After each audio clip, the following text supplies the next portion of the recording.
Okay, guys, welcome to week 3, part 2 of your workshop series. So part 2 is all about learning how we're going to manipulate your time to be able to create more time in your life. So if you've done the part 1 workshop so far, where we created a bit of a visual representation of your life right now and where you're spending all of your time.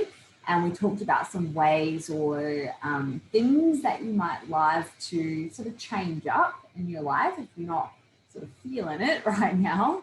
So part 2 is sort of like the second part of that, right? We've got clear on kind of where you're at and maybe what's not working for you. Now let's come up with some strategies on what you can do to change that up, all right? So I've written a bit of a list that I'm going to read off for you here, and I'm also going to give you a download as well that you can print and decide if any of these sort of work for you. So I guess the thing that we need to all really get clear in our minds is that we all only have 24 hours in the day, right? But often it seems that some people just have the ability to be able to get every single minute out of their day, and that other people, just feel like they're hustling and bustling all of the time, but never really actually get further ahead. Now, I like to call that the cha-cha of life, right? It's sort of like you take 1 step forward, 2 steps back, 1 step forward, 2 steps back, yeah? And it's like a cha-cha. But sometimes doing the cha-cha isn't the most valuable way that, you can be doing life. So what I want you to know is that being really great with time management and managing your schedule, funnily enough, actually is all about slowing down. And it's about managing your time effectively rather than filling your schedule and overwhelming yourself with all of these things that you need to do, okay? Now, that might boggle your mind a little bit, and it might be like, what the hell? How am I going to get everything done that I need to do, plus take some time for me, plus spend some time with my kids and my family and my spouse and, get a massage and get my nails done and have a bath and do all the things that I want to do. And you're telling me to slow down and do less. Yes, I am. Okay. So let's dive in. All right. Like I said, I've created a bit of a list for you. So I'm going to go through some of the things on the list at the moment and then with you, and also you can download this if you want as well. Okay. So grab your journal, write some things down. Write the things down that feel relatable for you, the things that kind of stick out, the things that maybe you think, oh, that's a really good idea. I would like to implement that, okay? Not every solution or tool or suggestion will feel relatable for you, okay?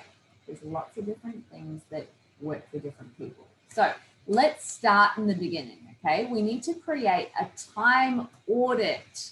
So when it comes to time management, the first step that you actually need to take is working out where your time goes, right? And we kind of did that in the first part of the workshop we created that wheel of life and you worked out what you're spending your time on at the moment. So, for example, if you think, oh, yep, I only need to spend 30 minutes a day on my emails, and then what you found by doing that job was actually it's taking you like an hour a day to do your emails. Yeah. And so when you create a bit of a time audit, which is, I guess, is a different version of what you did today, in the first workshop with the Wheel of Life thing, you can do that in a multitude of ways. So, you could download an app like, there's some really great apps out there like they're called Rescue Time or Toggle, or you might even just use the calendar app on your phone and just track everything that you're doing. Another great way to do that is using a diary, track everything that you're doing, because once you have the information, then you can start to make the appropriate changes, right? Can't make any changes if you don't have the information. All right, number 2, a really awesome thing that works super well for me is creating a time limit for each task. Now, if you've been hanging out with me for a little while, you'll know that I love to talk about time blocking.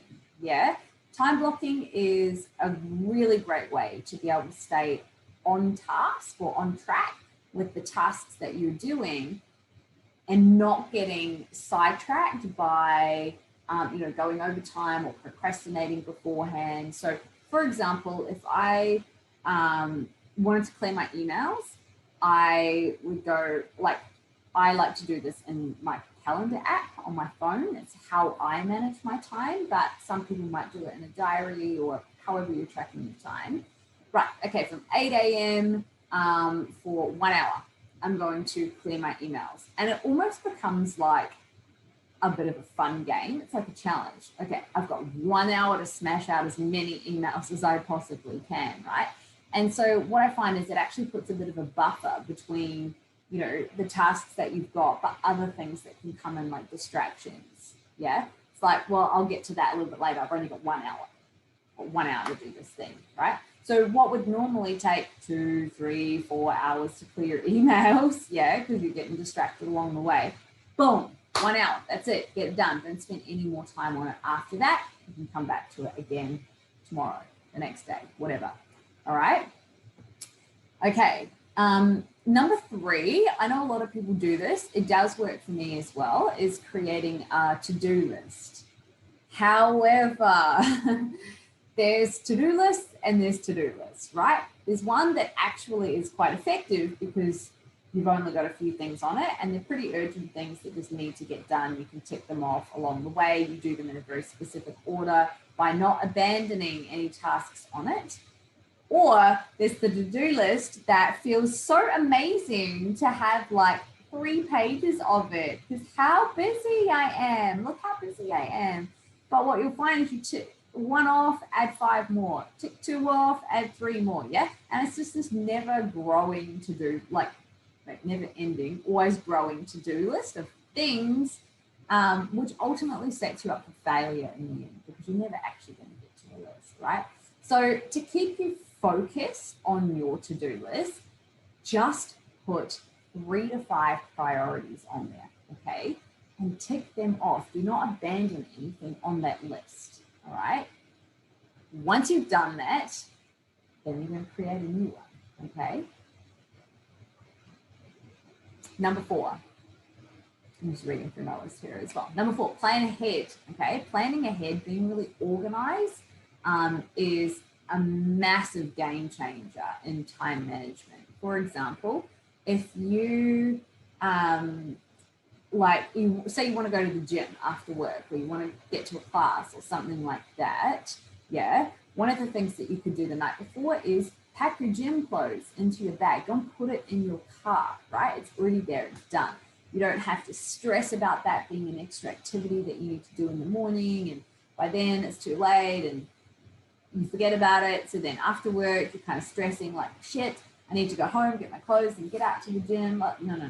Like, whoa, slow down, girlfriend. Just get yourself organized and plan ahead, right? Create yourself a nighttime routine and a morning routine with like 3 or 4 really urgent things that need doing at those specific times and just stick to it. You will find that you will create so much more time in your life just by having a plan and being organized, okay? All right, number 5, spend your time in the mornings eating the frog. Now, if you've hung out with me for a little while, you'll know that I have this beautiful obsession with, it's an analogy that Mark Twain used once. He said, if it's your job to eat a frog, it's best to do it first thing in the morning.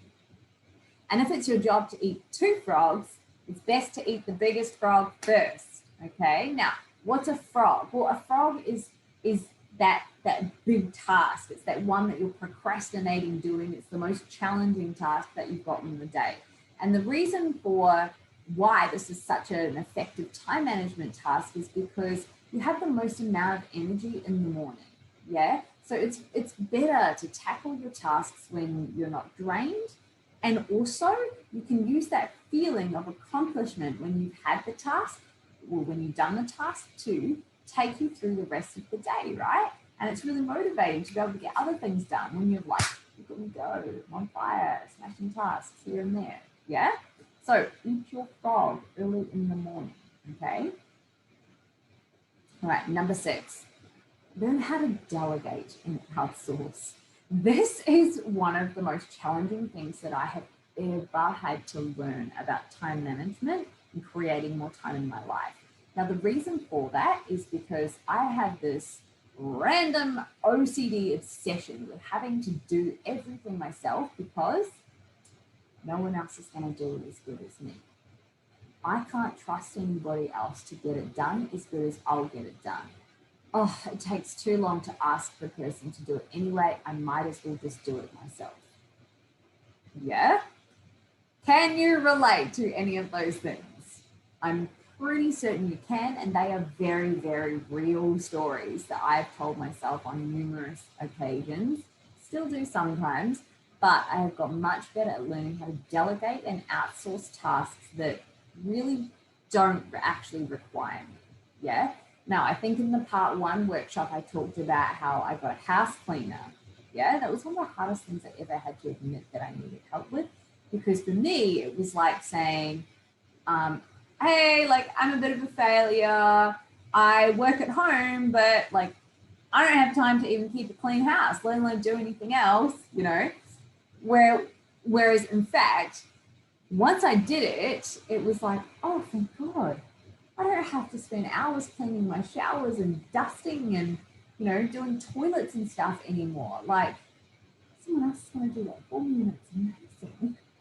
And I brought myself back so much time, but also so much less stress. Yeah. So where in your life can you delegate or outsource certain tasks? It might be housework or chores, or even things like hiring someone to mow lawns, do gardening, whatever, right? I mean, if that's really therapeutic for you, sure, do that. But if it's not, just hire someone to do it, okay?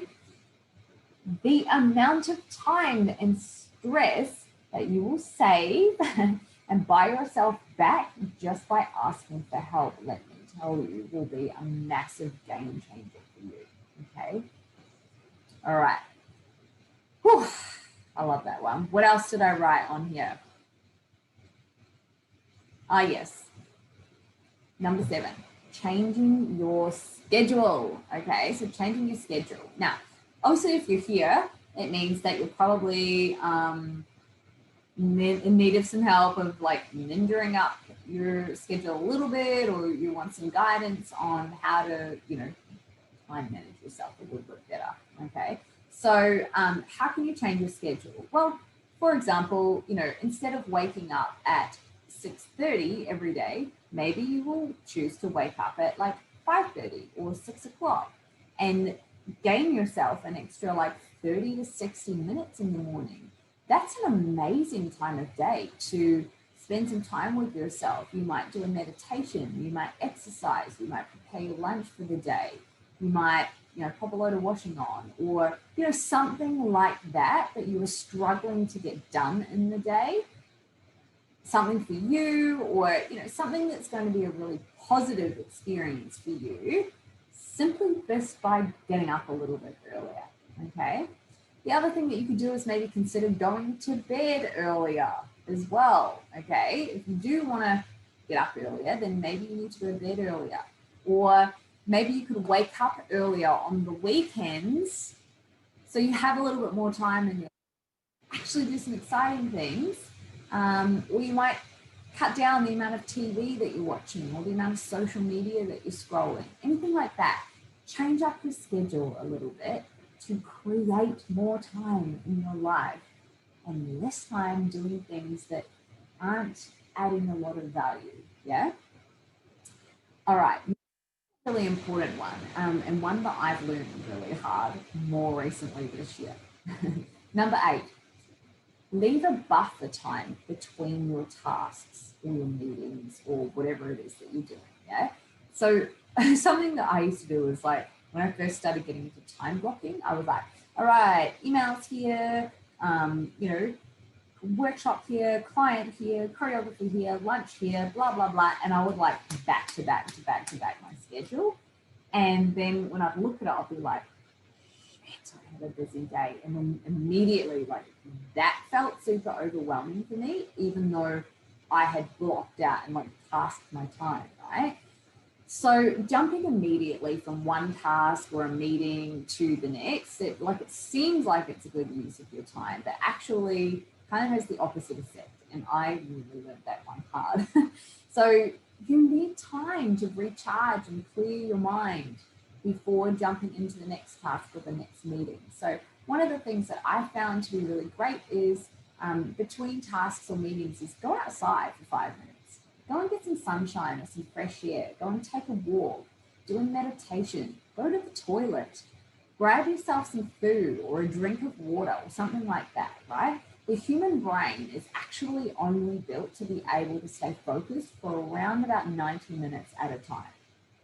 After that, it becomes very difficult to stay focused and motivated. So when you schedule in some buffer time, it can, you know, prevent you from running late to your next thing, but also it just allows you to recharge, which means you can go into your next task feeling excited, feeling motivated, feeling fresher, you know, all the things, right? Okay, next one. This is one of my favorite ones. I touched on this before, but using a calendar. And if you use a calendar that's online, for example, like an app on your phone, what it does is that can often like sync to your other devices as well. So for example, I use the calendar app on my phone to put in all my clients, my appointments, my tasks, like literally everything I do in my day is put in that calendar app. But it also syncs to my laptop, it syncs to my computer, it syncs to my iPad, it syncs to my Apple Watch as well. So whenever I have a new task or a meeting or a client or an appointment that is due, my, you know, alert will go off 15 minutes beforehand and I'm like, oh, yep, or it'll pop up on my laptop here or on my phone. So wherever I am, I'm like, I know no matter what device I'm using, or I mean, mostly it's my watch because I wear it every day, but I can never not be on task, right? I can never not miss a thing that I've blocked in because I've set it up online so it syncs everywhere. Yeah. Now, that might be a great system for you, or you might be really old school and just love to carry a diary with you. Like, whatever works for you, I personally find that having it synced everywhere. So no matter where I am or what I'm working on, like I'm always somewhere gonna get the reminder of, you know, what's next. Okay. All right, next one. This is one that I touched on in the part 1 workshop as well. It's stop trying to be perfect all the time. Yeah, I touched on this when I was talking about getting the house cleaned up. But when you're a perfectionist, literally nothing will ever be good enough. And that's a simple fact, yeah? It means that often you'll probably just go back to the same task over and over and over and over again. And how productive do you think that your day will be as a result, right? There's no such thing as being perfect. So please stop trying to be perfect. Just do the best that you can and move on. It's as simple as that, okay? Next one. This is one that I have learned pretty hard recently as well. And as you can probably tell, I'm sharing a lot of the personal things that I've learned through making my own mistakes with you guys, right? Now, I will be doing a whole other video because this is a large subject when you look at it for a whole. But, you know, as a dot point here, saying no to people, okay? This is a whole piece around boundaries, right? Now, I know that you don't want to upset anyone, but you can only handle so much. You're only human. So if you already have a full plate, maybe sometimes you might need to decline a dinner invitation, or helping with colleagues on a project, or you know, whatever it is that is just that thing that's like, oh, I want to say yes, but that means something else is going to be compromised because of it. Okay, sometimes you just have to say no for your own sanity, for your own peace of mind, to be able to flex your boundary muscle and to be able to have more time in your life instead of overwhelming yourself and creating less time. Yeah, I hope that makes sense. All right, the next one, what else did I write here? Finding some inspiration. Inspiration's awesome. And I find like when I'm dragging a bit, or I'm just like feeling a bit like it's Groundhog Day, one of the things that I do is I use inspirational sources like a meditation or a TED talk, or listening to someone's like video or webinar or workshop that I follow and I really am inspired by them. I have a personal coach myself. Yes, I am a coach, but I also have a personal coach, and I love having my coaching sessions or listening to her videos or being involved in her group and speaking with her community members, because people inside of that community are vibing on the same, you know, ride that I'm on as well, but they're also in struggle street too sometimes. And so surrounding yourself around people, or even like social media channels that you follow, pages that you follow, people that you follow, will influence the way that you think, do, see, feel. So get some inspiration from people that actually lift you up and inspire you to put a little bit of a rocket up your ass and get shit done. Yeah. Whether that's here inside this group or watching workshops like this, doesn't matter. Maybe you want to find your favorite podcast, put that on in the background. It's a really, really great thing to do. And the last one that I'm going to wrap up with, and this would be the most important one that I want to tell you guys about: do less. Yeah, it's only 2 words, and I want you to do less. Okay. Now, doing less doesn't mean that, right? I'm sure you've heard that saying before. It doesn't actually mean less is more. It means that less is better. Okay, so this is achieved, doing less is achieved by slowing down, being aware of what needs to be done, and concentrating only on those things, right? And once you do that, make everything that you're doing count. And as a result of doing that, you will create way more value in your life, instead of just like fluffing around doing this job, this job, this job, this job, getting distracted here, there, and everywhere, and then coming back to this one because it's been half-assed done. Yeah? Just slow the hell down, girlfriend. Do less. Have only 3 to 5 things on your priority list and just get those done. That's it. Nothing else needs to be on your list. No one is going to, you know, die. Nothing is going to fall down around you if you only focus on 3 to 5 priorities, okay? And you will find that you will feel much less overwhelmed, much less stressed, and you will have heaps more energy and motivation to be able to keep going, because then you start seeing success because you're ticking things off. Yeah? So I hope that that was helpful. Let me know in the comments below, like, which little golden nuggets were great for you and which ones you would love to start to implement into your life. Don't forget, you can download the little like downloadable I've put together for you guys on all the ideas that I've shared here. And yeah, I look forward to hearing which ones are going to be implemented into your life straight away. And let's check in like a week's time, 7 days time. What have you noticed just by implementing a couple of these things? What's changed around you?